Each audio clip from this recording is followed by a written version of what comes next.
নবীজি রমজানের শেষ দশকে ইতিকাফ করতেন। 17 নাম্বার লাইলাতুল কদর তালাশ করা। লাইলাতুল কদর পাওয়ার সহজ উপায় হলো ইতিকাফ করা, বুঝছেন? সহজ উপায় ইতিকাফ করা। সূরা কদরের 3 নম্বর আয়াতে আল্লাহ বলেন, লাইলাতুল কদরি খায়রুম মিন আলফি শাহ। কদরের রাত 1000 মাসের চেয়ে উত্তম। মাইয়াকুম লাইলাতুল কদরি ঈমানাও ওয়া ইহতিসাবা। কোন ব্যক্তি যদি ঈমানের সাথে সওয়াবের আশায় লাইলাতুল কদরে জাগ্রত হয়, গফির লাহু মা তাকদ্দামা মিন যামবি, তার আগের গুনাহগুলো মাফ করে দেওয়া হয়।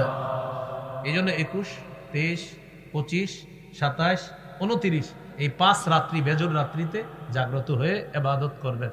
চেষ্টা করবেন রমজানের শেষ দশক পুরোটা ইবাদত করবেন রাতের বেলা। যদি প্রতিদিন না পারেন, অন্তত বেজর রাত্রিগুলা যেন আমাদের মিস না হয়। 21, 23, 25, 27, 29 ঘরের নারী সদস্য যারা আছে তারাও যদি ঘুমিয়ে যায়, নবীজি এই শেষের দিকে ঘরের নারী সদস্যদেরকে উঠায় দিতেন, ওঠো ওঠো ওঠো, ইবাদত বন্দি করো। কথায় মনে এসে গেছে একটা কথা, মা বোনদেরকেও রমজান একটু ইবাদতের সুযোগ দিন। আপনারা এমন ইফতারি লিস্ট ধরায়া দেন যে ওনার 2টা থেকে শুরু করতে হয় কাজ। আবার এমন সাহারির লিস্ট ধরায়া দেন যে বাস উনি সাহারির সময় ইবাদতের সুযোগ পায় না, আর ইফতারের সময় একটু ইবাদতের সুযোগ পায় না। কারণ আপনি এতগুলো খাইতে হবে কেন বলেন তো? ঠিক আছে, 1 দিন 2 দিন খান, ভালো, অনেক ডাটে খান, সব প্রতিদিন খেতে হবে কেন এরকম? তাহলে মা বোনদেরকে একটু ইবাদতের সুযোগ করে দেওয়া রমজান মাসে। প্রয়োজনে পুরুষ যারা আছে আপনি একটু সহযোগিতা করেন, হেল্প করেন কাজে, আপনি একটু সহযোগিতা করেন। আম্মাজান আয়েশা সিদ্দিকা রাদিয়াল্লাহু তাআলা আনহাকে জিজ্ঞাসা করছে, আম্মাজান নবীজি ঘরে সারাক্ষণ কি করে? সাহাবীরা মনে করছে সারাক্ষণ নবীজি নামাজ পড়ে, জিকির করে, এরকম মনে করছে। আম্মাজান বললেন, নবীজি সারাক্ষণ ঘরে ফি মিহনাতি আহলিহি, পরিবারের কষ্টকর যে কাজগুলা, ওই কাজগুলাতে নবীও শরীক থাকে, নবীজি শরীক থাকে। তাও বলছিলাম যে রমজান মাসে আমাদের মা বোনদেরকেও ইবাদতের সুযোগ করে দিন ইনশাল্লাহ।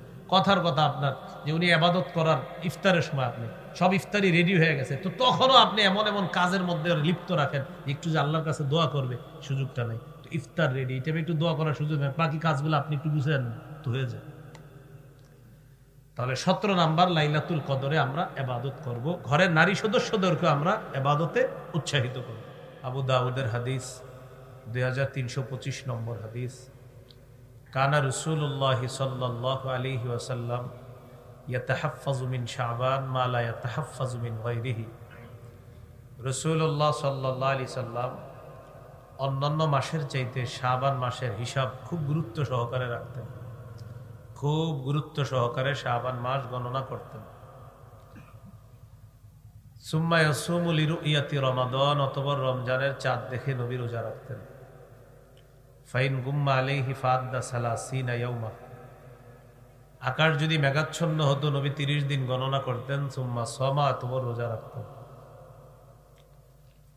রমজান মাস সামনে, রমজান মাসকে সামনে রেখে মৌলিক 18টি করণীয় আমরা জানব। কয়টি করণীয়? 18টি মৌলিক। 1 নম্বর করণীয় রমজানের চাঁদ দেখা। এখন তো আমরা রমজান মাসের চাঁদ ফেসবুকে তালাশ করি, টেলিভিশনের সামনে খবর দেখার জন্য বসে থাকে মানুষ, টেলিভিশনে খবর বলবে চাঁদের, বাসেই অপেক্ষা থাকে। আর ফেসবুকে চাঁদের ছবি দিবে কেউ, অপেক্ষা থাকে। ফেসবুকে যে ছবিটা আসবে এটা কবে আসবে? আসমান থেকেই তো আসবে নাকি? তো চাঁদ দেখা এটা একটা সুন্নত, এই সুন্নত থেকে উম্মতকে দূরে রাখার জন্য নতুন এক মাধ্যম আসছে ফেসবুক। সবাই ওখানে তালাশ করে চাঁদ, চাঁদ তো তালাশ করবো আকাশে। চাঁদ তালাশ করা সুন্নত, এই সুন্নত থেকে আমরা অনেকে গাফেল। সহিহ বুখারীর বর্ণনা 1909 নম্বর হাদিস, ক্বালা রাসূলুল্লাহ সাল্লাল্লাহু আলাইহি ওয়াসাল্লাম সুমু লিরুইয়াতিহি ওয়া আফতিরু লিরুইয়াতিহি। রাসূলুল্লাহ সাল্লাল্লাহু আলাইহি সাল্লাম বলেন, তোমরা চাঁদ দেখে রোজা রাখো, চাঁদ দেখে ঈদ করো। তাহলে চাঁদ দেখতে নবীজি আমাদেরকে বলেছেন। এই জন্য আকাশে চাঁদ দেখা যাক না যাক আমরা তালাশ করব। এই মাঠে এসে তালাশ করবেন, ছাদে উঠে তালাশ করবেন চাঁদ। চাঁদ দেখলে কি হবে? নবীজির একটা সুন্নাহ আদায় করার সওয়াব আল্লাহ দান করবেন। তাহলে রমজানের 1 নম্বর করণীয় চাঁদ দেখা। 2 নম্বর করণীয় চাঁদ দেখে দোয়া পড়া। তিরমিজির হাদিস 3451 নম্বর হাদিস। তালহা রাদিয়াল্লাহু তাআলা আনহুর বর্ণনা, তিনি বলেন, নতুন চাঁদ দেখলে রাসূলুল্লাহ সাল্লাল্লাহু আলাইহি সাল্লাম দোয়া পড়তেন, আল্লাহুম্মা আহিল্লাহু আলাইনা বিল ইয়ুমনি ওয়াল ঈমান ওয়াস সালামাতি ওয়াল ইসলাম রাব্বি ওয়া রাব্বুকাল্লাহ। এই দোয়াটা পড়া। 3 নাম্বার, যদি আকাশে চাঁদ দেখা যায়, রমজানের প্রথম রাত শুরু হয়ে গেল, এই প্রথম রাতে অন্যান্য আমলের পাশাপাশি গুরুত্বপূর্ণ একটা আমল হলো তারাবির নামাজ পড়া। তারাবি সাহাবায়ে কেরামের ঐক্যমতে 20 রাকাত তারাবি ধীরস্থির ভাবে পড়া, তাড়াহুড়া না করা। যত লম্বা সময় নিয়ে তারাবি পড়া যায় ততই কল্যাণ, ফায়দা। মুসল্লি যারা হবেন ইমাম সাহেবকে উৎসাহ দিবেন, হুজুর আপনি যত লম্বা সময় নামাজ পড়াবেন সমস্যা নেই, আমরা আছি। আমাদের মসজিদগুলোতে দেখা যায় সবাই যদি নামাজ লম্বা সময় নিয়ে পড়তে চায়, 2-1 জন মানুষ এমন থাকে, হঠাৎ ইমাম সাহেবরে বলে আপনার এত সময় লাগে কেন? এই একজনে পুরো পরিবেশটা নষ্ট করে দেয়। রমজান মাসে তারাবির নামাজ দ্রুত না পড়া, তাড়াহুড়া না করা, ধীরস্থির ভাবে তারাবি পড়া। সহিহ বুখারীর বর্ণনা, 2009 নম্বর হাদিস। ক্বালা রাসূলুল্লাহ সাল্লাল্লাহু আলাইহি ওয়াসাল্লাম, মান কামা রমাদান ঈমানান ওয়া ইহতিসাবা গুফিরা লাহু মা তাকদ্দামা মিন যামবি।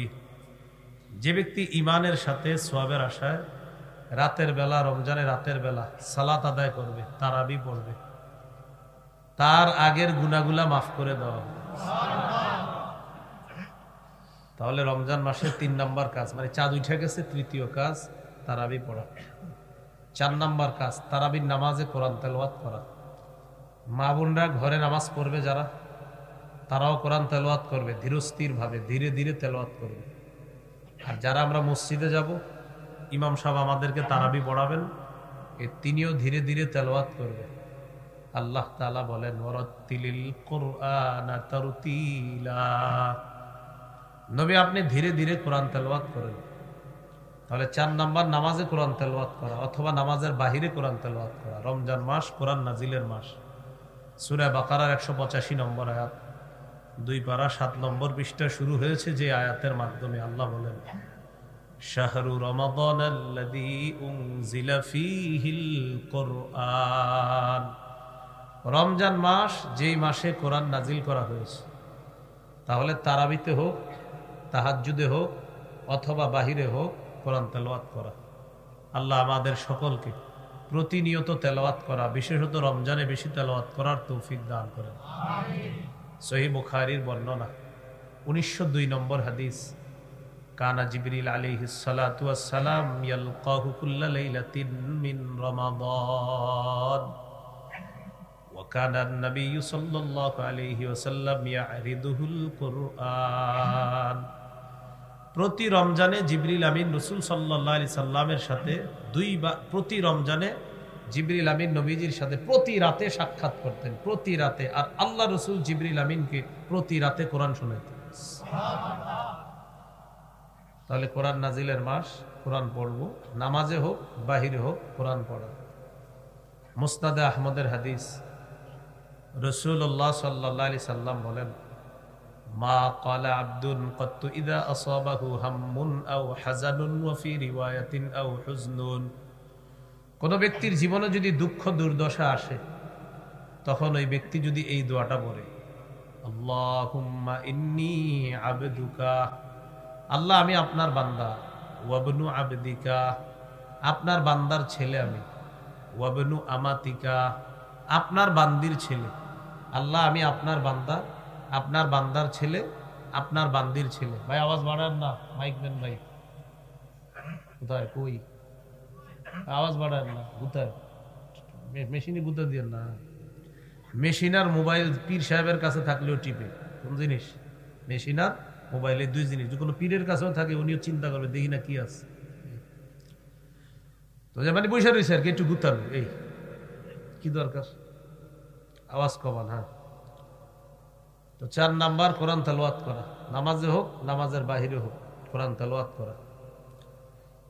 তো বলতেছিলাম, কোন ব্যক্তির জীবনে যদি বিপদ আসে আর ওই ব্যক্তি যদি এই দোয়াটা পড়ে, আল্লাহুম্মা ইন্নী আবদুকা, আল্লাহ আমি আপনার বান্দা, ওয়াবনু আবদিকা, আপনার বান্দার গোলাম, আমি আপনার বান্দার ছেলে, ওয়াবনু আমাতিকা, আপনার বান্দির ছেলে, মানে আমি আমার আব্বার ছেলে, আমি আমার আম্মার ছেলে। তো এটা বলার পর এরপরে বলবে নাসিয়াতি বিয়াদাইকা, আল্লাহ আমার ভাগ্য আপনার কাছে, মাজিন ফিয়া হুকমুকা, আল্লাহ আমার উপর আপনার হুকুম চলমান, আদলুন ফিয়া কযাউকা, আপনার বিচার আমার প্রতি ইনসাফ সম্মত বিচার, আসআলুকা বিকুল্লি ইসমিন হুয়া লাকা মা সাম্মাইতা বিহি নাফসাক, প্রত্যেক ওই নামের বিনিময়ে আমি আপনার কাছে চাই যেই নামগুলো আপনি নিজের জন্য রেখেছেন, আও আনজালতাহু ফি কিতাবিকা, অথবা যেই নামগুলো আপনি কোরআনে নাজিল করেছেন এই নামের মাধ্যমে আমি আপনার কাছে চাই, আও আল্লামতাহু আহাদাম মিন খালকিকা, অথবা আপনার সৃষ্টির কাউকে যে নামগুলো আপনি শিক্ষা দিয়েছেন ওই নামগুলোর মাধ্যমে আমি আপনার কাছে চাই, আও ইস্তাসারতা বিহি ফি ইলমিল গায়বি ইনদাকা, আল্লাহ যে নামগুলো আপনি কাউকে শিখানো নাই অথবা আপনি কোরআনে দেন নাই, যেটা আপনি গায়েবের মধ্যে এখনো রেখে দিয়েছেন আল্লাহ আমরা জানি না, ওই নামগুলোর মাধ্যমে, মানে যেগুলো জানি না ওইগুলোরও মাধ্যমে। তাহলে কি বলতেছে দেখেন, আমি আপনার কাছে চাই প্রত্যেক ওই নামের মাধ্যমে যে নামগুলো আপনি নিজের জন্য রেখেছেন, যে নামগুলো আপনি কোরআনে নাজিল করেছেন, যে নামগুলো আপনার সৃষ্টির কাউকে শিক্ষা দিয়েছেন, অথবা যে নামগুলো আল্লাহ আমার জানা নাই আপনি গায়েবের মধ্যে এখনো রেখে দিয়েছেন, এই নামের মাধ্যমে আমি আপনার কাছে চাই, আনতা জাআলাল কুরআনা রবিআ কলবি, আল্লাহ কোরআন আমার হৃদয়ের প্রশান্তি বানায় দেন, কোরআন আমার হৃদয়ের প্রশান্তি বানায় দেন, ওয়া নূর সাদরি, কোরআনকে আমার বুকের আলো বানায় দেন, ওয়া জিলাআ হুজনি, কোরআন আমার দুঃখের অপসারণকারী বানায় দেন, ওয়া যাহাবা হাম্মি, আমার পেরেশানির দূরকারী বানায় দেন এই কোরআনকে।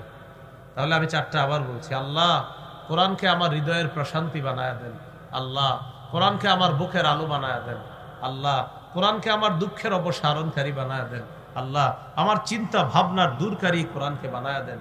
নবীজি বলেন এই দোয়া যদি কেউ আল্লাহর কাছে করে, ইল্লা আযহাবাল্লাহু হাম্মা, আল্লাহ তার সমস্ত পেরেশানিগুলো দূর করে দিবেন, ওয়া আবদালাহু মাকানা হুজনিহি ফারহা, দুঃখের পরিবর্তে আল্লাহ সুখ দ্বারা পরিবর্তন করে দিবেন। তাহলে কোরআন যদি পড়েন নিয়মিত, আল্লাহর এই কোরআন যদি তেলাওয়াত করেন, আপনার পেরেশানি দুঃখ যা আছে এগুলো সব আল্লাহ দূর করে দিবেন। আপনার টাকা পয়সা অনেক কিছু দরকার, চাওয়ার সময় পান না, কেন জানেন? হয়তো কোরআন নিয়ে ব্যস্ত আছেন, আপনি কোরআন নিয়ে ব্যস্ত আছেন, না হয় আল্লাহর জিকির নিয়ে ব্যস্ত আছেন, এই জন্য আল্লাহকে বলার সময় পান না যে আল্লাহ আমার এটা লাগবে ওইটা লাগবে। তো আল্লাহ তাআলা বলেন মান শাগালাহুল কুরআন আন যিকরি, মান শাগালাহুল কুরআন ওয়া যিকরি আন মাসআলাতি, যে ব্যক্তি কোরআন নিয়ে আর আমার জিকির নিয়ে ব্যস্ত থাকার কারণে আমার কাছে চাইতে সময় পায় নাই, সে আমার কাছে চাওয়ার সময় পায় নাই কেন? সে কোরআন নিয়ে ব্যস্ত। সে আমার কাছে চাওয়ার সময় পায় নাই কেন? সে জিকির নিয়ে ব্যস্ত। আল্লাহ তাআলা বলেন লাউতিয়ান্নাহু আফযালা মা উতিস সাইলিন, যারা চায় আমি তাদেরকে যা দিব, আর এই কোরআনওয়ালা আর জিকিরওয়ালা ব্যস্ত থাকার কারণে আমার কাছে না চেয়েও আমি ওই যারা চায় তাদের চাইতে আরো বেশি দান করব।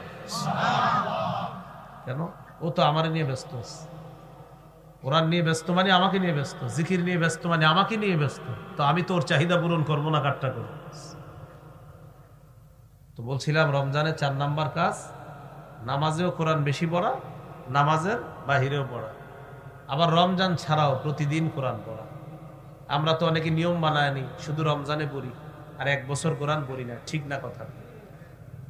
قال رسول الله صلى الله عليه وسلم اقرأ القرآن في 40, নবীজি তার এক সাহাবীকে বলেন তুমি 40 দিনে 1 খতম কোরআন পড়ো, অন্তত পারলে 7 দিনে, না হয় 10 দিনে, না পারলে 30 দিনে, প্রতিদিন 1 পারা করে, অন্তত 40 দিনে 1 খতম পড়ো। কয়জন 40 দিনে 1 খতম পড়ি বলেন? হ্যাঁ, তো নবীজি বললেন 40 দিনে 1 খতম কোরআন পড়ো। আল্লাহ আমাদের সকলকে এই রমজানে কোরআনের যে অভ্যাসটা আমরা ধরবো, এটা যেন মরা পর্যন্ত ধরে রাখতে পারি, আল্লাহ তৌফিক দান করেন। তাহলে পড়বো তো ইনশাআল্লাহ কোরআন। قال رسول الله صلى الله عليه وسلم اقرأوا القرآن فإنه يأتي يوم القيامة شفيعا لأصحابه রাসূলুল্লাহ সাল্লাল্লাহু আলাইহি সাল্লাম বলেন, তোমরা কোরআন পড়ো, কোরআন কিয়ামতের ময়দানে পাঠকের জন্য সুপারিশকারী হিসাবে উপস্থিত হয়ে যাবে। আবার আপনার মৃত্যুর পর যখন কবরে রাখা হবে, ইদা উতিয়া বিরাসিহি দাফাআতহু তিলাওয়াতুল কুরআন, আযাব মাথার কাছ দিয়ে আসবে, কোরআন তেলাওয়াত আযাবকে বাধা দিবে না, এখানে আসা যাবে না, সে মুখের মাধ্যমে কোরআন পড়ছে। ওয়া ইদা উতিয়া বিয়াদাইহি, আযাব হাতের কাছ দিয়ে আসবে, আসার পর দাফাআতহু সাদাকা, ওই আযাবকে সদকা বাধা দিয়ে দিবে, সদকা বাধা দিবে, সে হাত দিয়ে সদকা করছে। ওয়া ইদা উতিয়া বিরিজলাইহি দাফাহু মাশিহু ইলাস সালাহ, পায়ের কাছ দিয়ে আযাব আসবে, সে যে হেঁটে হেঁটে মসজিদে গেছে আর আসছে, এই যাওয়া আসাটা বাধা দিয়ে বলবে না, আমি এই পায়ের মাধ্যমে সে নামাজ পড়তে গেছে, তুমি পায়ের কাছে আযাব আসতে পারবে। তাহলে কোরআন তেলাওয়াত করার কারণে মাথার কাজের আযাবকে বাধা দিছে কোরআন, আর হাতেরটাকে বাধা দিবে সদকা, পায়ের কাছে যে আযাব আসবে এটাকে বাধা দিবে, ওই যে মসজিদে আমরা গিয়েছি এসেছি এটা বাধা দিবে। আল্লাহ আমাদেরকে কোরআন পড়ার তৌফিক দান করেন। দেখেন, আমরা সবাই বলি এটা যে আমরা আল্লাহকে ভালোবাসি, রাসূল সাল্লাল্লাহু আলাইহি সাল্লামকে আমরা ভালোবাসি, নিঃসন্দেহে ভালোবাসি, কোনো সন্দেহ নেই, কিন্তু আমরা চাই যে আল্লাহ এবং তার রাসূলও আমাদেরকে ভালোবাসুক, এটা চাই না আমরা? قال رسول الله صلى الله عليه وسلم من سره أن يحبه الله ورسوله فليقرأ في المصحف। নবীজি বলেন, কেউ যদি এটা পছন্দ করে যে আল্লাহ এবং তার রাসূল তাকে ভালোবাসুক, আমি আপনি যদি চাই যে আল্লাহ এবং তার রাসূল আমাকে ভালোবাসুক, নবীজি বলেন ওই ব্যক্তিকে তুমি বলো কোরআন পড়তে, কোরআন যে পড়বে তাকে আল্লাহও ভালোবাসবে, আর আমি নবীও তার প্রতি ভালোবাসার ঘোষণা দিই। এই জন্য কোরআন পড়া, আল্লাহ তৌফিক দান করেন। তাহলে 4 নাম্বার কোরআন তেলাওয়াত করা, নামাজেও নামাজের বাহিরে ধীরস্থির ভাবে কোরআন তেলাওয়াত করা, সুললিত কণ্ঠে কোরআন পড়ার চেষ্টা করা।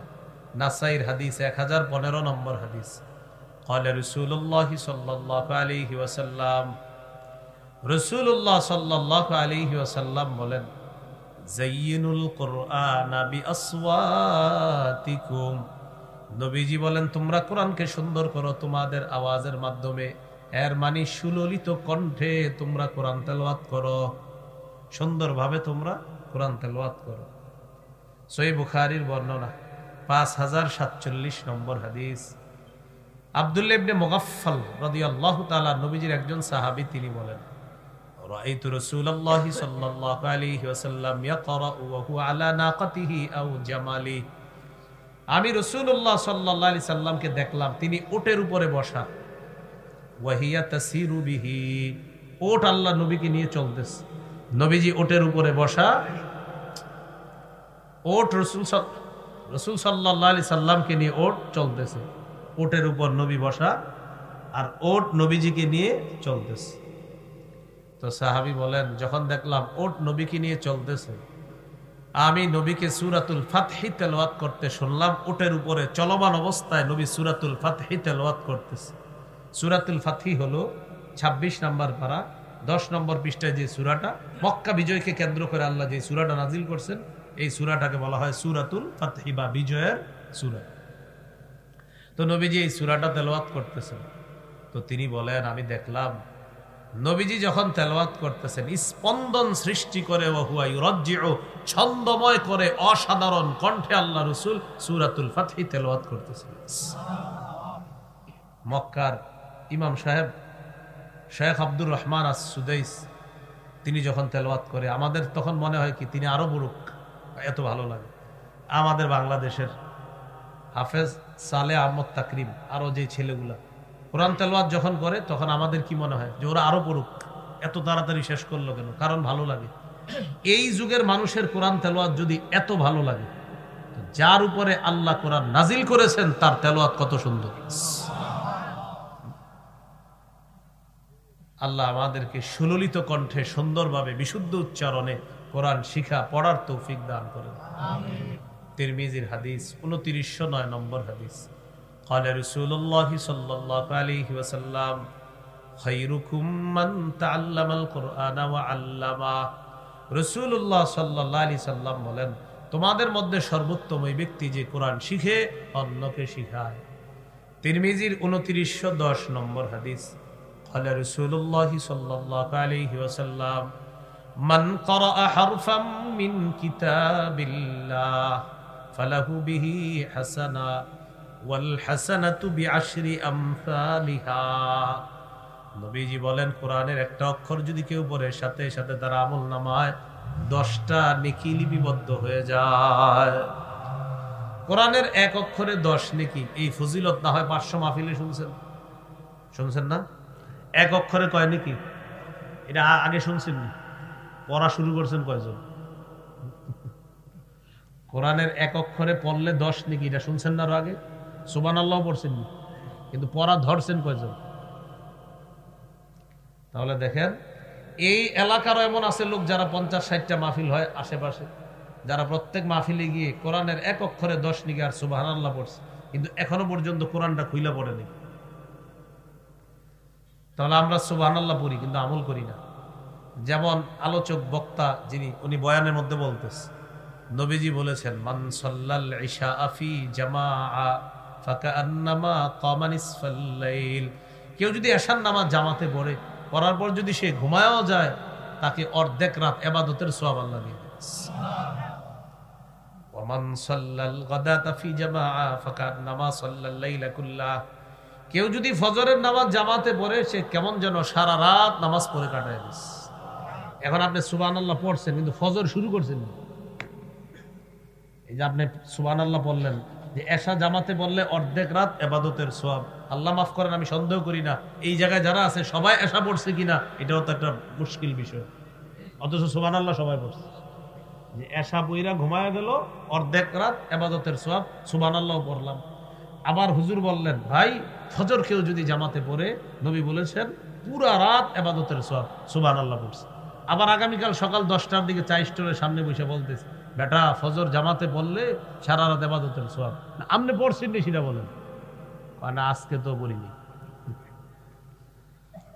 তো বুঝাইতে চাইলাম, আমরা অসংখ্য মাহফিলে গিয়ে সুবহানাল্লাহ পড়ি, কিন্তু যেই কথাটা হুজুর বলে ওইটা আমল শুরু করেছি কয়জন?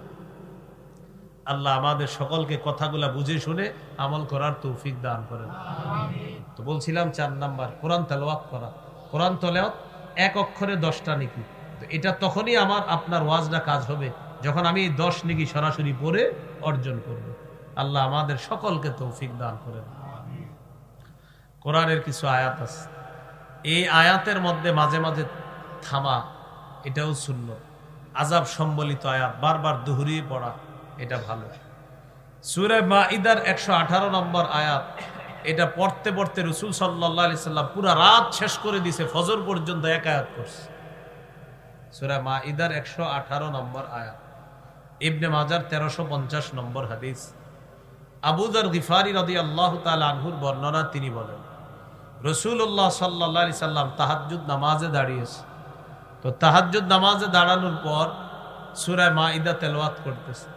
এর মাঝে সূরা মাইদার 118 নম্বর আয়াতটা যখন আসছে, এটাই বারবার পড়তেছে, বারবার পড়তেছে, বারবার পড়তে পড়তে সকাল করে দিচ্ছে। ওই আয়াতের মধ্যে আছে, ইন তুআযিবহুম ফাইন্নাহুম ইবাদুক ওয়া ইন তাগফির লাহুম ফাইন্নাকা আনতাল আজিজুল হাকীম। আল্লাহ যদি আপনি তাদেরকে শাস্তি দেন, তারা তো আপনার বান্দা। ওয়া ইন তাগফির লাহুম, আল্লাহ তাদেরকে যদি আপনি ক্ষমা করেন, ফাইন্নাকা আনতাল আজিজুল হাকীম, আপনি মহাপরাক্রমশালী মহাপ্রজ্ঞাময় আল্লাহ।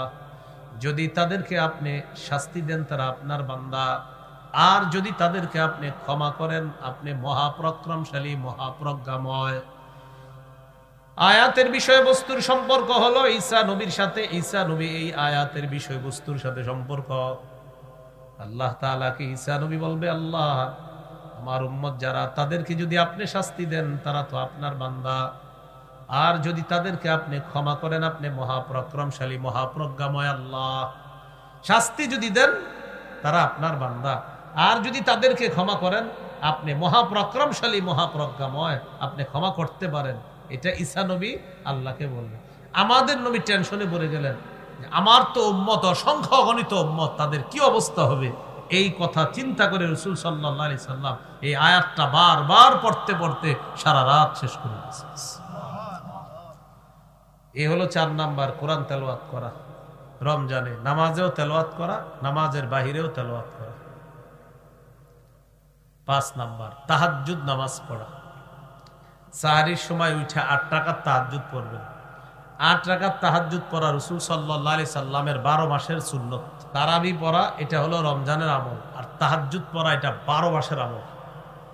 আপনি প্রতিদিন 8 রাকাত তাহাজ্জুদ পড়তে পারেন, যেহেতু আপনি ক্লান্তির কারণে পড়তে পারেন না প্রতিদিন, কিন্তু রমজানে যেহেতু সাহরির সময় আপনি উঠেন, এই জন্য সাহরির সময় উঠে 8 রাকাত তাহাজ্জুদ পড়ার চেষ্টা করব আমরা ইনশাআল্লাহ।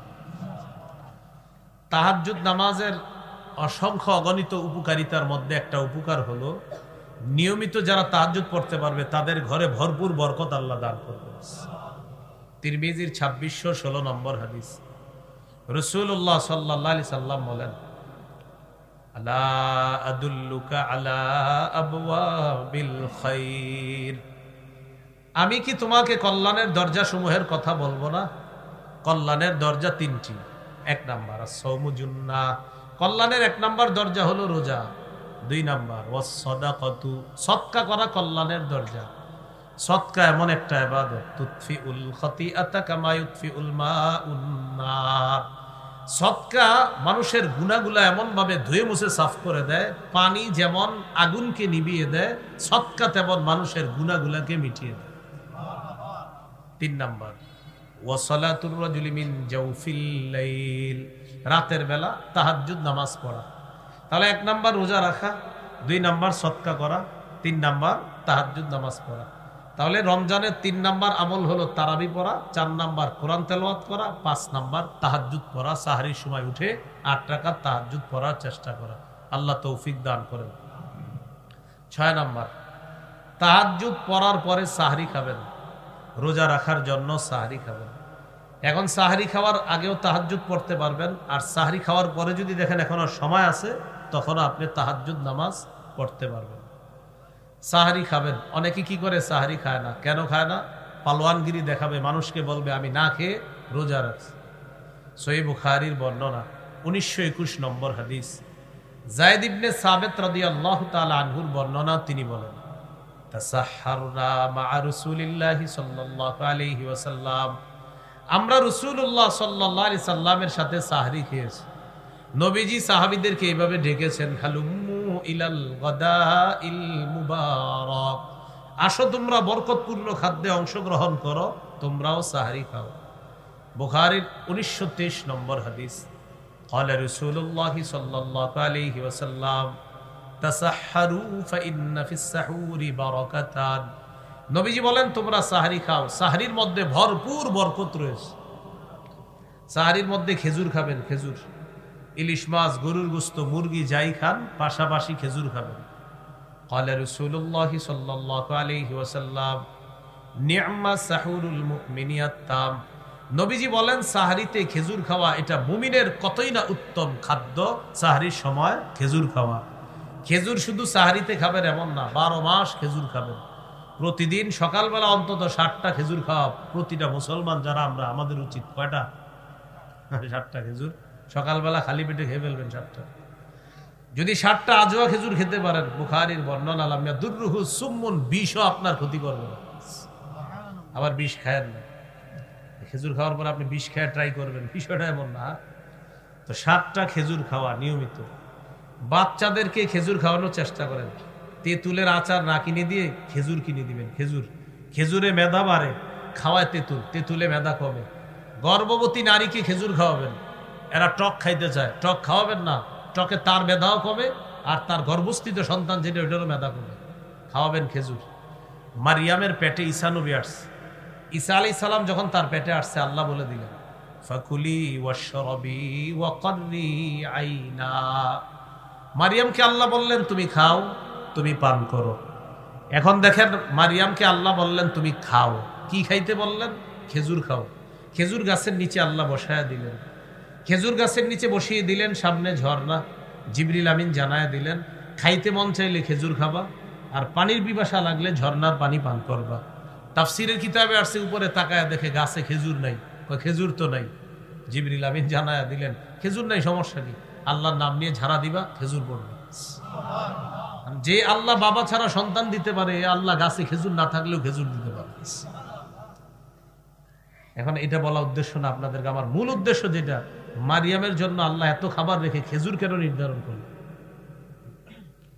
এখান থেকে বোঝা যায় গর্ভবতী নারীদের শ্রেষ্ঠ একটা খাদ্য হলো খেজুর। খাওয়ায় তেঁতুল, পরে ওই মেদা হয় কম। তেঁতুল গাছের নিচ দিয়ে ওটা হাঁটাবেন না। আল্লাহ আমাদের সকলকে কথাগুলা মনে রাখার তৌফিক দান করেন। তাহলে সাহারিতে মুমিনের শ্রেষ্ঠ উত্তম খাদ্য কি খাওয়া? খেজুর খাওয়া। খেজুর খাবেন। ইন্নাল্লাহা ওয়া মালাইকাতাহু ইউসাল্লুনা আলাল মুতাসাহহিরিন। রাসূলুল্লাহ সাল্লাল্লাহু আলাইহি সাল্লাম বলেন, যারা সাহরি খায় তাদের উপর আল্লাহর রহমত নাজিল হয়, আর যারা সাহরি খায় ফেরেশতারা আল্লাহকে বলে, আল্লাহ এই লোকটা সাহরি খায়, তাকে মাফ করেন, তাকে মাফ করেন, তাকে মাফ করেন। নবীজি বলেন, যেই ঘরে খেজুর নাই এই ঘরের লোকেরা ক্ষুধার্ত। এই ঘরের লোকেরা কি? ক্ষুধার্ত। আপনি খাইছেন? খাইছি। কি খাইছেন? ভাত, গরুর গোশত সব খাইছি। তোমার ঘরে খেজুর আছে? কয় না। তোমার ঘরে কিছুই নেই। নবীজি বলেন, যার ঘরে খেজুর নাই ওই ঘরের লোকেরা কেমন যেন অভুক্ত, ক্ষুধার্ত। খেজুর খায় না, এরা আবার কি খাইছে? তাহলে এগুলা মুসলমানদের খাদ্য। খেজুর, মধু, কালিজিরা এগুলা রাখবেন ঘরের মধ্যে। তো যাই হোক, রমজানের 6 নম্বর আমল সাহারি খাওয়া। তাহলে সাহারি খেতে হবে, এটা নবীর সুন্নত, সাহাবায়ে কেরামের সুন্নত। আর সাহারিতে অন্যান্য খাবারের পাশাপাশি শ্রেষ্ঠ খাদ্য কি খাবো? খেজুর। খেজুর শুধু রমজানে না, সবসময়। সবসময় 1-2টা খান। আপনি শরীর যদি দেখেন বেশি গরম, তো আপনি 1টা খান, 2টা খান, যতটুকু পারেন খাওয়ার চেষ্টা করেন। হেফজখানে যে ছাত্রগুলা পড়ে, আপনাদের সন্তানাদি, এদেরকে ভালো কিছু খাওয়ানোর চেষ্টা করেন। কিসমিস খাওয়ান, খেজুর খাওয়ান, বাদাম খাওয়ান, এইগুলা খাওয়ানোর চেষ্টা করেন। না খাওয়া রাস্তাঘাটের যা খাওয়ান ইত্যাদি খাওয়ান, পরে আপনার কয় যে পড়া মনে থাকে না। থাকবে কিভাবে? খাওয়ান কি? 7 নাম্বার রমজানের 7 নাম্বার আমল হলো রোজা রাখা। সাহারি খাইলেন, খাওয়ার পর রোজা রাখা। সহিহ বুখারীর বর্ণনা, 1901 নম্বর হাদিস। ক্বালা রাসূলুল্লাহ সাল্লাল্লাহু আলাইহি ওয়াসাল্লাম, মান সামা রমাদানা ঈমানান ওয়া ইহতিসাবা গুফিরা লাহু মা তাকদ্দামা মিন যামবি। যে ব্যক্তি ঈমানের সাথে সওয়াবের আশায় রমজানে রোজা রাখলো, তার আগের সব গুনাহ মাফ। তিরমিজির 614 নম্বর হাদিস। ক্বালা রাসূলুল্লাহ সাল্লাল্লাহু আলাইহি ওয়াসাল্লাম, আস-সাওমু জুন্নাতুন হাসিনা। নবীজি বলেন, রোজা হলো জাহান্নাম থেকে বাঁচার জন্য মজবুত ঢালের নাম হলো রোজা। জাহান্নাম থেকে বাঁচার মজবুত ঢালের নাম রোজা। যুবক ভাইয়েরা একটু মন দিয়ে শোনেন, অভিভাবকরাও শোনেন। বালেক ছেলেরা রোজা রাখে না, অথবা রাখে 3টা রাখে, বা রাখে না, বা 5টা রাখে, অন্যগুলা রাখে না। তিরমিজির 723 নম্বর হাদিসে আছে, কেউ যদি ইচ্ছাকৃতভাবে কোনো বালেক মুসলমান ইচ্ছাকৃতভাবে একটা রোজা না রাখে, শরীয়তের বিধান কাফফারা কয়টা? 60টা। এটা একটা বিধান শরীয়তের। কিন্তু সে যদি সারা জীবন রোজা রাখে, ওই একটা রোজার ঘাটতি পূরণ হবে না। একটা রোজা আল্লাহর কাছে এত দামি। অথচ এখন রোজা আপনার রাখে না বলে কি বললাম, বাবা মা সন্তানকে সাহারির সময় উঠায় না, স্বাস্থ্য নষ্ট হবে। ছোট মানুষ, 21 বছরের শিশু, 18 বছরের শিশু উঠায় না। রোজা রাখতে হবে, বলেন ইনশাআল্লাহ। সাবধান, এইসব ব্যাপারে অলসতা করা যাবে না। এই হলো আপনার 7 নাম্বার আমল, রোজা রাখা। 8 নাম্বার, রমজান মাসে দান করবেন। এমনি তো সবসময় দান করবেন, রমজানে দানের মাত্রাটা বাড়ায় দিবেন। সূরা মুনাফিকুনের 10-11 নম্বর আয়াতে আল্লাহ বলেন, ওয়ানফিকু মিম্মা রাযাকনাকুম মিন ক্বাবলি আইয়াতিয়া আহাদাকুমুল মাউত। তোমাদের কারো কাছে মৃত্যু আসার আগে তোমরা আমার দেয়া রিজিক থেকে দান করো। ফায়াকুল রাব্বি লাউলা আখখারতানি ইলা আজালিন করিব। মৃত্যু এসে গেলে ওই বান্দা বলবে, আল্লাহ আর একটু সুযোগ দাও, দুনিয়াতে আমি যাব।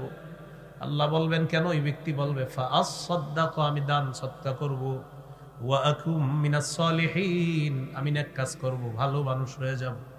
আল্লাহ জবাব দিয়ে দেয়, ওয়ালাই ইউআখিরাল্লাহু নাফসান ইযা জাআ আজালুহা। মৃত্যু এসে গেলে কিছুতেই আল্লাহ কাউকে আর সামান্য সুযোগ দিবে না, নাউজুবিল্লাহ। মৃত্যু আসলে একটু সুযোগ দিবে না। তো মৃত্যুর আগে কি করা? দান করা। এ হলো 8 নাম্বার। 9 নাম্বার, নফল ইবাদত বেশি করা। কি ইবাদত বেশি করা? নফল। ইদানিং কিছু উদ্ভট প্রশ্ন আপনাদেরকে কিছু মানুষ শিখাবে বা অলরেডি শিখে ফেলছেন। এই প্রশ্নগুলো কখনো করবেন না। যেমন, হুজুর সুন্নত না পড়লে কি কোনো গুনাহ হবে? মানে এটা বলে এই নিয়তে হ্যাঁ আর সুন্নত পড়বে না। কি বলে? সুন্নত না বললে কি কোনো গুনাহ হবে, এটা এই নিয়তে করে, মানে উনি সুন্নত পড়বে না। তো আজকে আমি আপনাদেরকে বলি, মনে করেন এই মাঠের সবাই আমারে প্রশ্ন করছেন, হুজুর সুন্নত না পড়লে কোনো গুনাহ হবে, মনে করেন প্রশ্নটা আমারে করছেন। আমি আপনাদেরকে উত্তর দেওয়ার আগে জিজ্ঞাসা করি, জান্নাত ওয়াজিব হোক এটা চান কারা আর চান না কারা? সবাই চাই। নবীজি বলেছেন, দৈনিক 12 রাকাত সুন্নত যারা পড়বে ওয়াজাবাত লাহুল জান্নাত, তার জন্য জান্নাত ওয়াজিব। এখন আপনি সিদ্ধান্ত নেন, কি সুন্নত না পড়লে গুনাহ হবে এই প্রশ্ন করবেন না সুন্নত পড়বেন? কি চিন্তা, কি প্রশ্ন? হুজুর সুন্নত না পড়লে গুনাহ হবে। তো আমি বললাম সুন্নত পইরা জান্নাত ওয়াজিব হবে, কোনটা চান? মুসলমান হইলে টেনশনে পড়ে যাবে, তাহলে তো ওয়াজিব হোক এটাই চাই। তো বাস এই প্রশ্ন আর করবেন না, সুন্নত পড়েন 12 রাকাত দিন।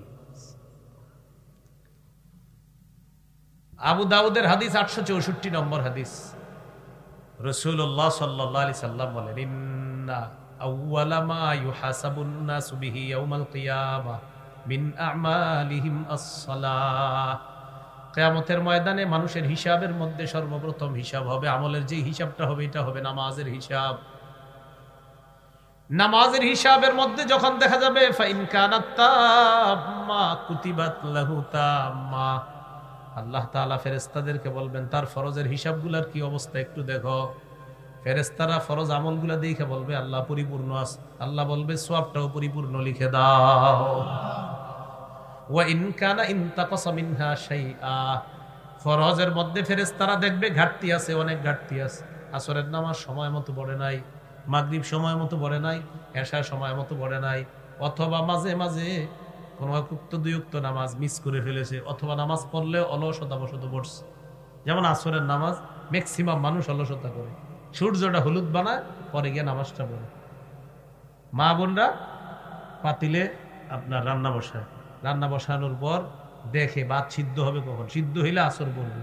তো সিদ্ধ হইতে হইতে সূর্য হলুদ হয়ে গেছে, ইচ্ছা করে সূর্য হলুদ বানায় যারা আসর পড়ে, তিলকা সলাতুল মুনাফিকিন, তিলকা সলাতুল মুনাফিকিন, তিলকা সলাতুল মুনাফিকিন। নবী বলেন ইচ্ছা করে যারা সূর্য হলুদ বানায় আসর পরে, বলে নাই পরে না, পরে। নবী বলেন এটা মুনাফিকের নামাজ, এটা মুনাফিকের নামাজ, এটা মুনাফিকের নামাজ। এখন পড়লে এই অবস্থা, যারা পড়েই না,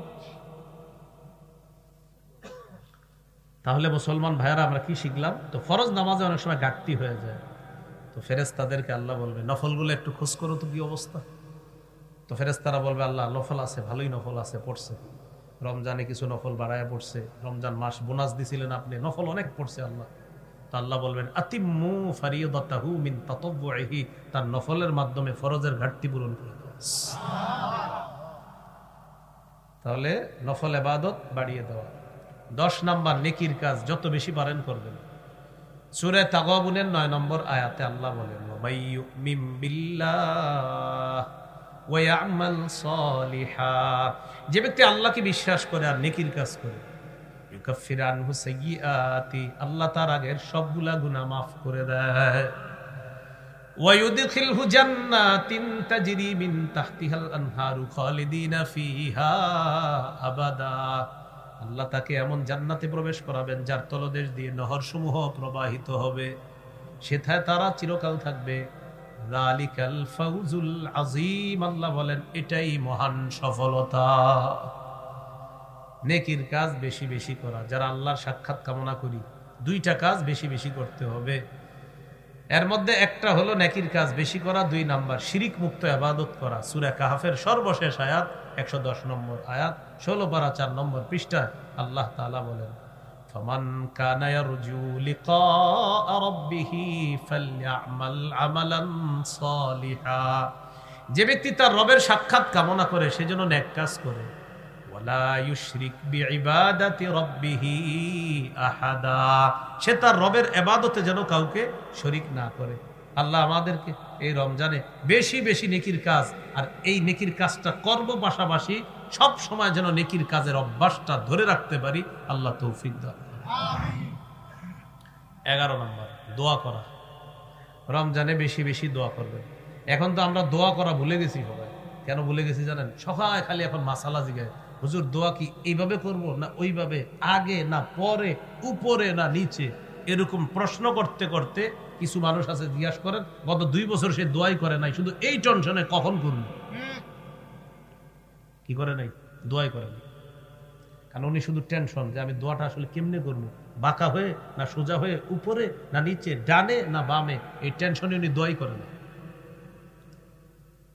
এটা কথা মনে রেখেন।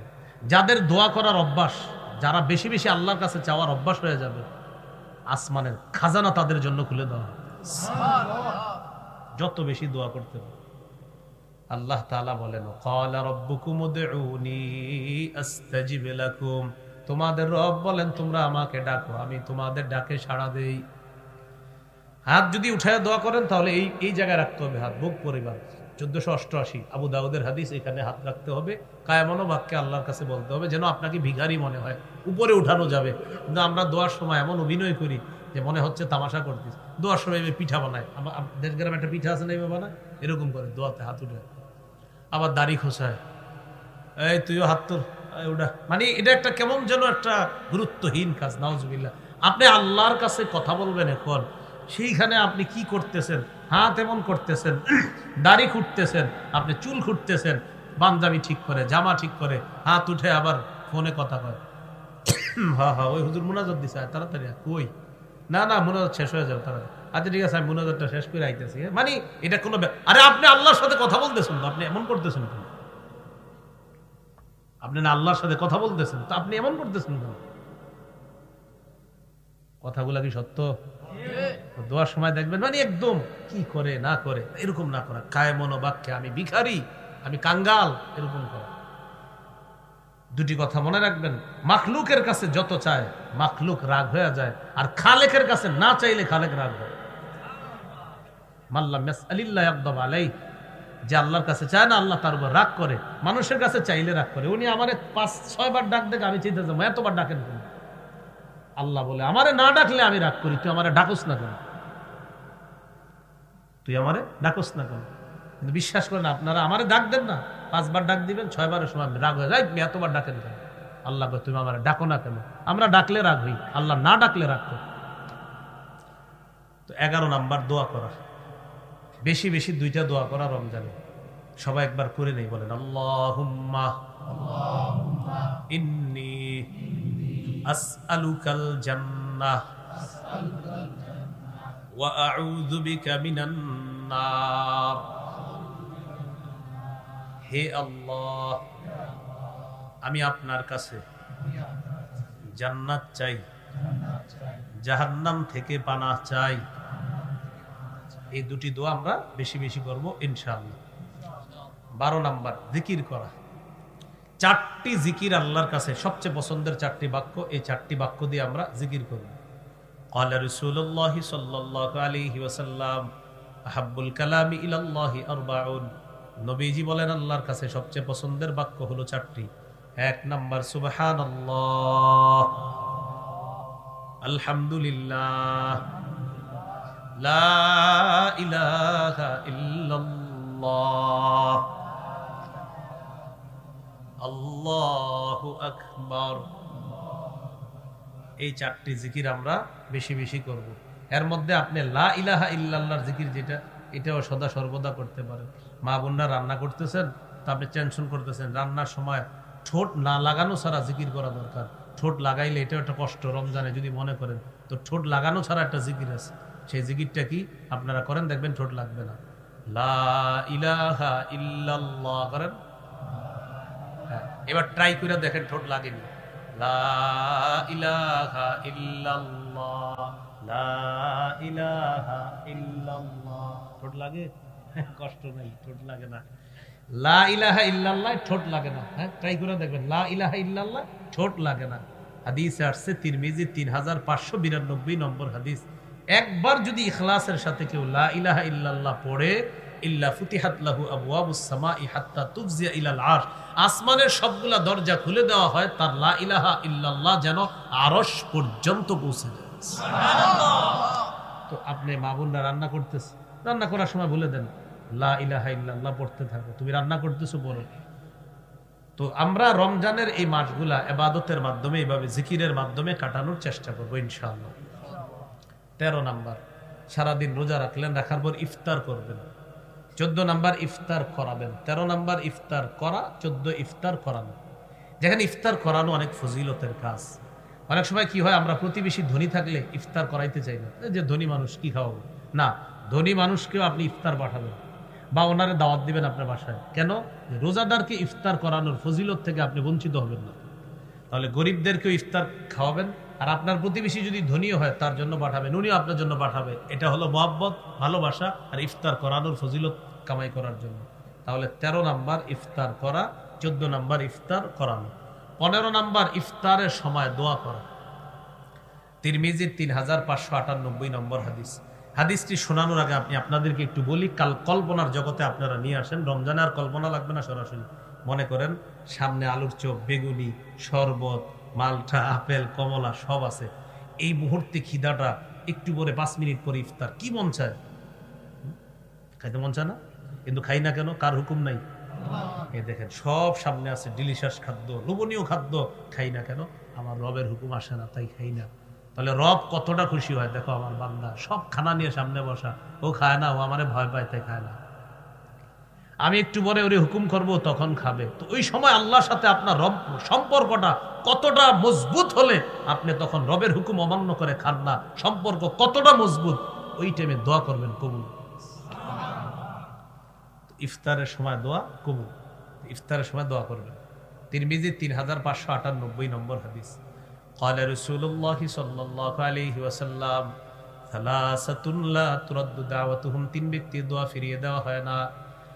1 নাম্বার, الصائم حتى يفطر, রোজাদার যখন ইফতারের সময় দোয়া করে তার দোয়া ফিরিয়ে দেওয়া হয় না। 2 নাম্বার, ইমামুল আদিল, ন্যায়পরায়ণ পুরুষ শাসকের দোয়া ফিরিয়ে দেওয়া হয় না। ন্যায়পরায়ণ পুরুষ শাসক, কি শাসক? কি শাসক? ন্যায়পরায়ণ পুরুষ শাসক। আবার বলেন কি শাসক? ন্যায়পরায়ণ পুরুষ শাসকের দোয়া ফিরিয়ে দেওয়া হয় না। ন্যায়পরায়ণ পুরুষ শাসক। আল্লাহ যেন কিয়ামতের আগে আমাদের বাংলাদেশে কোনো নারী শাসক আর না আনে।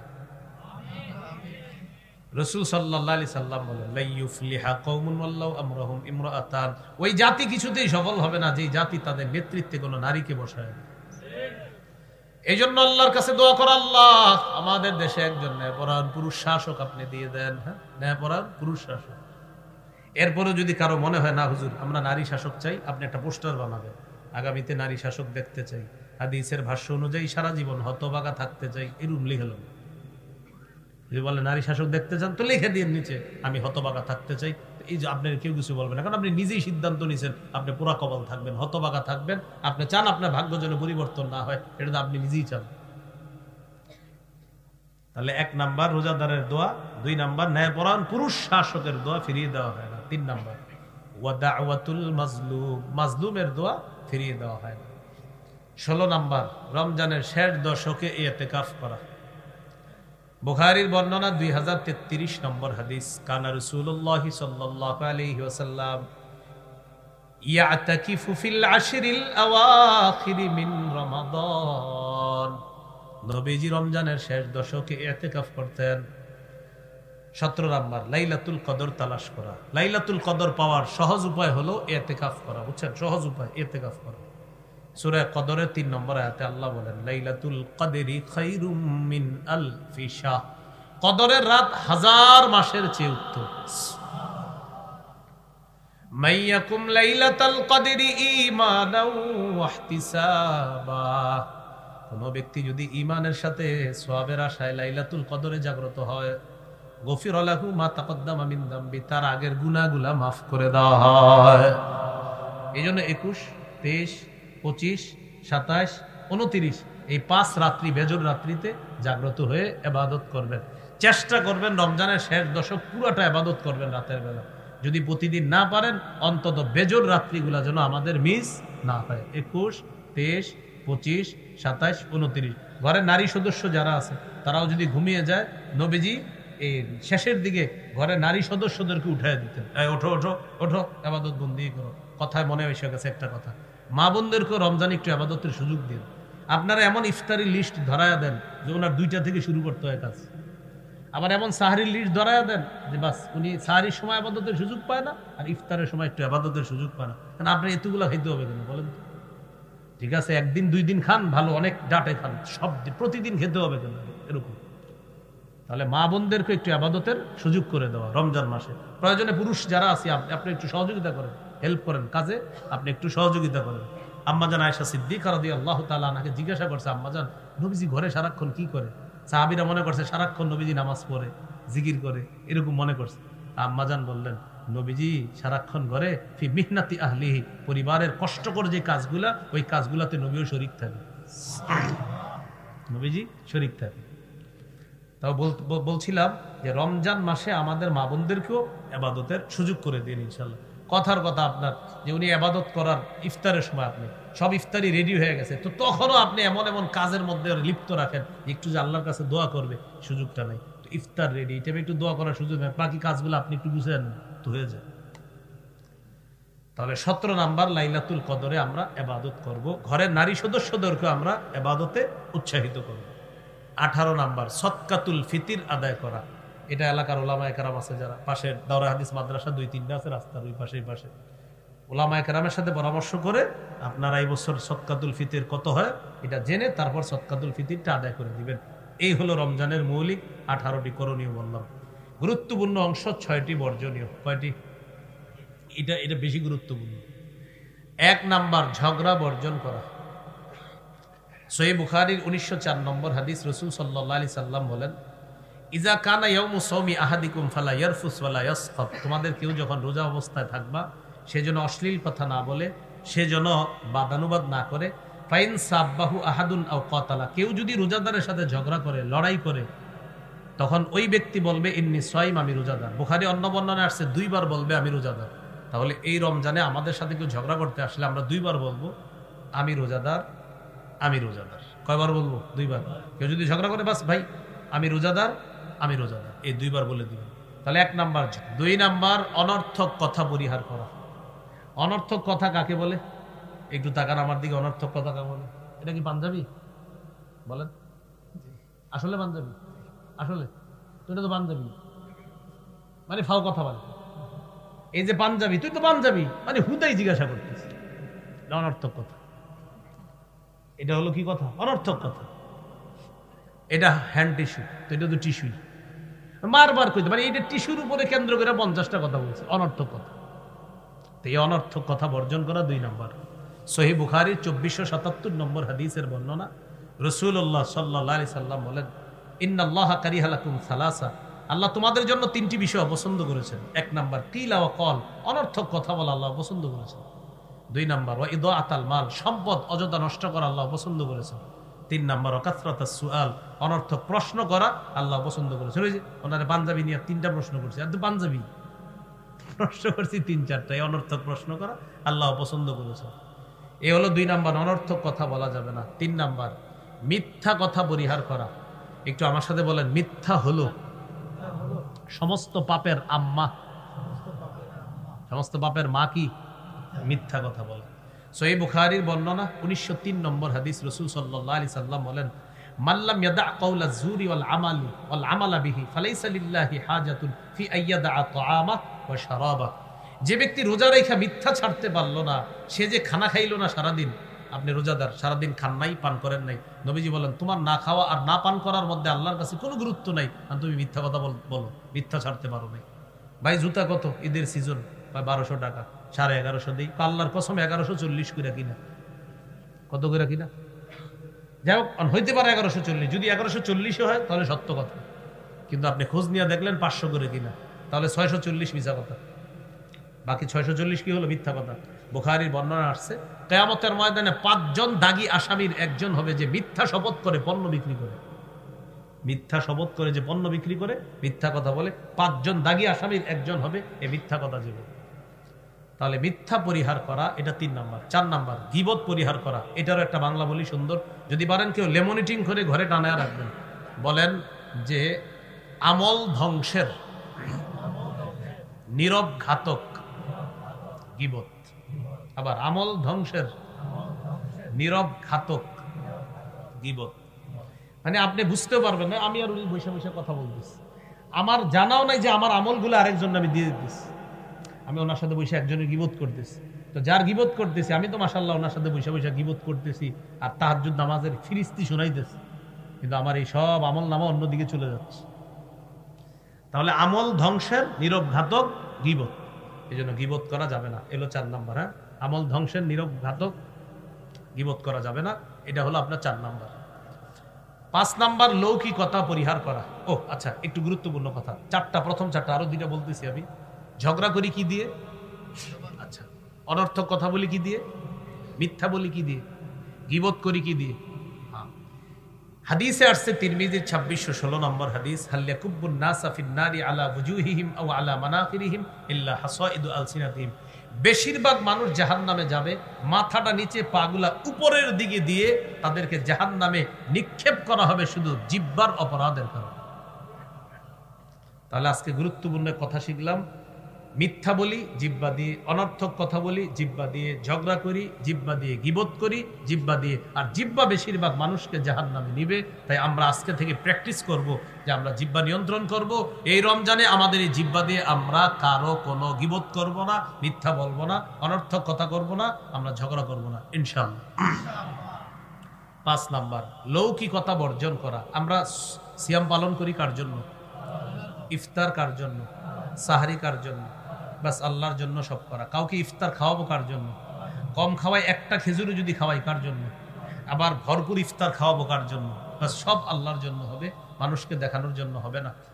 বুলুগুল মারাম হাদিসের কিতাব 440 নম্বর হাদিসে আছে, ইন্না আখওয়াফা মা আখাফু আলাইকুম আশ-শিরকুল আসগর ওয়ার রিয়া। তোমাদের ব্যাপারে আমি সবচেয়ে আশঙ্কা করি তোমরা ছোট শিরকে লিপ্ত হয়ে যাবা। এই ছোট শিরকটা হলো লোক দেখানো, ইবাদত করা। তাহলে লৌকিকতা বর্জন করা। 6 নাম্বার অপচয় বর্জন করা। অপচয়, আমরা না রমজান মাসে অপচয় করে ফেলি অনেক সময়। ইফতারের সময় কি মনে হয় জানেন? আমারও মনে হয় যে আমি সব খাবো, যে আপনি পানি আর শরবতটা আর খেজুরটা খাবেন শেষ। কিন্তু আপনার আগে কি মনে হয়? সব খাবো, দাও দাও আরো দাও, কি কি আছে দাও। এরপরে সব মাখাইছেন মাশাআল্লাহ, পরে আর খাইতে পারেন না। কেন অপচয়টা করলেন? ছোট্ট একটা, সবাই একসাথে বসলে খান, সমস্যা নেই, কিন্তু আপনি দেখবেন আমাদের এই সমস্যাগুলো হচ্ছে, আমরা অপচয় করি। অপচয় কিন্তু করা যাবে না ভাই। সর্বশেষ গুরুত্বপূর্ণ একটি কথা দিয়ে শেষ করব, এটা আমার সাথে একটু বলেন। আমাদের ইফতার যেন মাগরিবের জামাত ছুটে যাওয়ার কারণ না হয়। যদিও এই কাজটি অনেক বেশি হয়, বেশি হয় না? ইফতার করে আস্তে আস্তে ঢেকুর তুলে পান খায়, চা খায়, আরো নাকি ওনার লাগবে অনেক কিছু, এরপর মসজিদে আসে, আসসালামু আলাইকুম, আসসালামু আলাইকুম, নামাজ শেষ। প্রিয় ভাইয়েরা, শেষের কথাটা অনেক গুরুত্বপূর্ণ। আমাদের ইফতার যেন আমাদের মাগরিবের জামাত ছুটার কারণ না হয়। আরেকটি গুরুত্বপূর্ণ বাংলা বলছি আপনাদেরকে, আল্লাহর এক ইবাদত পালন করতে গিয়ে আরেক ইবাদতে যেন শিথিলতা না আসে। আমার রবের এক বিধান পালন করতে গিয়ে আরেক বিধানে যেন শিথিলতা না আসে। রোজা আমার রবের বিধান, ইফতার আমার রবের বিধান, মাগরিব আমার রবের বিধান, সবগুলো আমি যথা সময়ে সঠিকভাবে করা, এটাও আমার রবের বিধান। মনে থাকবে তো ইনশাআল্লাহ? আল্লাহ তৌফিক দান করেন। এখন আপনাদেরকে সর্বশেষ একটা আবদার, সাদা দাড়িওয়ালা, সাদা দাড়ি যাদের, হাদিসে আসছে তাদের দোয়া ফিরাইয়া দিতে আল্লাহ লজ্জা পায়। সুবহানাল্লাহ। সাদা দাড়িওয়ালা যারা দোয়া করেন, হ্যাঁ, ইন্নাল্লাহা লা ইস্তাহি লিযাইবাতিল মুমিন। তো যাও, সাদা দাড়িওয়ালা যারা, তারা আপনার অনেক বরকতি মানুষ, তাদের অনেক বরকতি মানুষ। হাদিসে আসছে ইকরামা দিশাইবা, সাদা দাড়িওয়ালা যারা, তাদেরকে সম্মান করার কথা আসছে। এটা আপনার যে আল্লাহকে সম্মান করা, সাদা দাড়িওয়ালাকে সম্মান করা মানে আল্লাহকে সম্মান করা, আল্লাহকে, হাফেজে কোরআনকে সম্মান করা, আল্লাহকে সম্মান করা আছে। সাদা দাড়িওয়ালা আর ন্যায়পরায়ণ শাসককে সম্মান করা মানে আল্লাহকে সম্মান করা। তো সাদা দাড়িওয়ালা, তাদেরকে আমরা মূল্যায়ন করব, সম্মান করব, তাদের দোয়াগুলোতে আমরা শরীক হব। এজন্য আমরা যারা যুবক আলোচক যারা আছি, আমাদের দোয়ার চাইতে সাদা দাড়িওয়ালা মুরব্বী যারা, তাদের দোয়াগুলা বেশি গুরুত্ব দিয়ে আমরা এগুলাতে শরীক হব। এগুলা বরকতি, খুব বরকতপূর্ণ মজলিস হয়ে যাবে তাদের মজলিসগুলা। আমি পার্সোনালভাবে আপনাদেরকে বলবো, মুরব্বীরা যেই সমস্ত মাহফিলে আসে, তাদের মাহফিলগুলাতে বেশি বেশি যাবেন। তাদের মুখ থেকে এমন কথা আল্লাহ বের করেন যেটা আমার আপনার জীবন পরিবর্তনের জন্য সহায়ক হয়, যথেষ্ট হয়। এই জন্য আল্লাহওয়ালা যারা তাদের মজলিসে যাবেন, তাদের কথাগুলো শুনবেন। তাই সর্বশেষ আপনাদের কাছে আবদার, আপনাদের এলাকারই প্রতিষ্ঠাতা পরিচালক জামিয়া ফারুকিয়া রওজাতুল উলুম মাদ্রাসা, এই মাদ্রাসার হুজুর মানে আপনাদের হুজুর, তো আপনাদের মানুষ আপনাদের সামনে এখন আলোচনা করবে, ইনশাল্লাহ দোয়া করবে, আপনাদেরকে নিয়ে ইনশাল্লাহ কিছু কথা বলবে, দোয়া করবে, এরপর ইনশাল্লাহ মজলিসটা শেষ হবে। আল্লাহর রাস্তায় আমরা সামান্য সময় ধৈর্য ধরে বসি, ইনশাল্লাহ এরপর শেষ হবে। আসসালামু আলাইকুম।